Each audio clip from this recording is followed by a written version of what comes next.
thinking of selling a home right now here in 20 and 24, and you thought about it, and you know how when you think about things now, the social platforms already know it, and you got fed a bunch of content and ads related to that.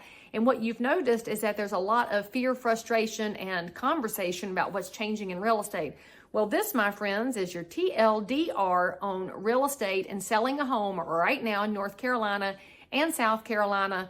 For other states, by the way, you can send me a little DM or leave a comment, because I have friends in other states that can help you. Each state is operating a little differently right now with the changes, because we're a constitutional republic. Okay, so that being said, the first thing you should know is that when you were selling a house prior to August of 20 and 24, you as a seller could make an offer universally of compensation to buyer's agents through the multiple listing service.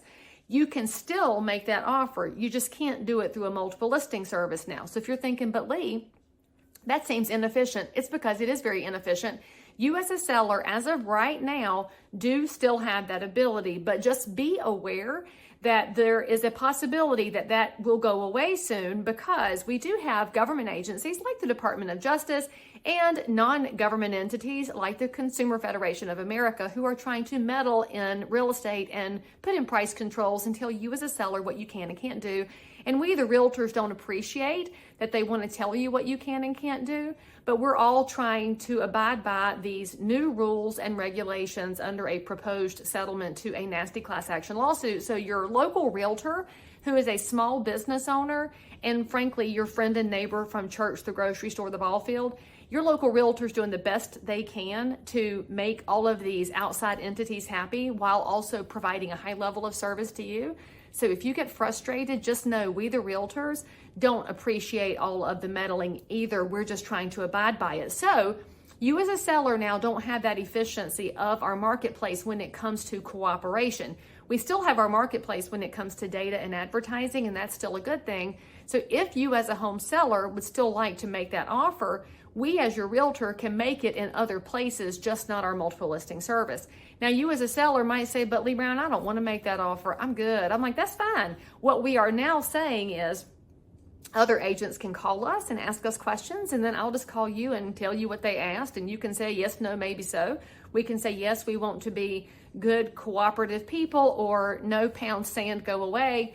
And we'll just discuss what makes the most sense for you at that time. In North Carolina and in South Carolina, we like to have that conversation prior to the buyer walking through the door so that everybody's on the same page. And of course, as you know, any contract terms are always subject to both parties agreeing to those contract terms. So when you hear people on the interwebs fussing about things, just remember that it's not enforceable until it's in writing. And that's part of our job as your realtors, is to help you figure out the plan and get everything reduced to wonderful contract paperwork. But if something's outside of our contract paperwork, that's when we call legal counsel. So the second thing you should know as a home seller is that there are buyers on the internet right now that are in places like Reddit. And I know, cut them some slack. They went to Reddit for real estate advice. Not a great idea.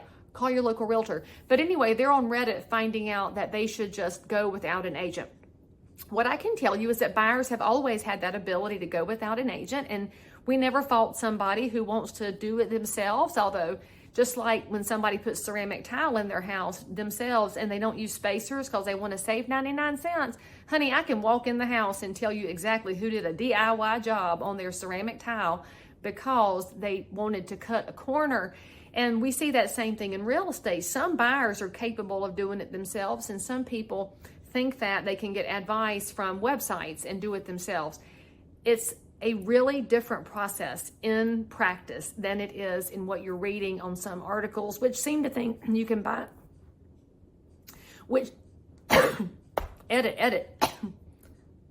which seem to think you can buy a house on Amazon, just click, and it's done. There's so much more to real estate. So as your listing agent, when you're going to sell, I will tell you that our best chance of success is if our buyer has their own professional representative who can help them understand all of the steps and the processes, and also help them take some emotion out of the process so we can get across the finish line. Now, what they work out for compensation, that's on them, not on us. But if they bring us a request, you and I will just talk about it like adults do. The third thing you should know is that our paperwork did change a little bit in North Carolina. And because we do have As a perk of being a North Carolina realtor, we have some wonderful standardized forms which were designed by realtors, approved by the Real Estate Commission, and then approved by the North Carolina Bar Association. So we're not just making stuff up and having you sign it. We actually jump through a lot of hoops to make sure that we are focused on consumer protection. When we look at those forms, though, I, as a realtor, can explain the forms that I have. However, in light of all the changes, many brokerages are introducing their own forms.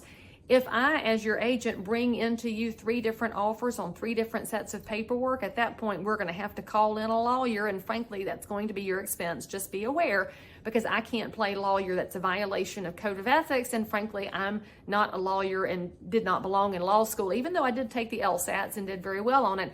I know where my limits lie.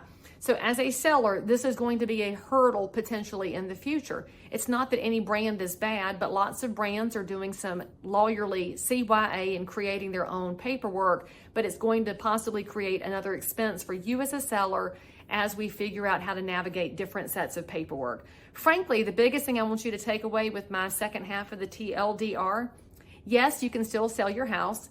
Yes, in North Carolina, we still have a net positive when it comes to people moving here. Yes, we have a net positive of jobs coming here. So we still have people that want to live in this amazing state and they want to call it home, and they might just want your house. My biggest advice to you is that if you're interviewing realtors and they know nothing about this video, or actually not this video necessarily, they might not know me, introduce them. But if they don't know that things have changed, you might want to take a little quick breather, because it's very important for your consumer protection that you hire somebody who's up to speed on what's changing and is at the forefront of making sure that you don't get caught up in the chaos as we go. For more information, hit the bell, hit the links, leave me a comment. And most importantly, if you have a realtor friend, share this with them so they can be more educated too. And let's go sell some houses together. I'd love to help you here in Cabarrus County.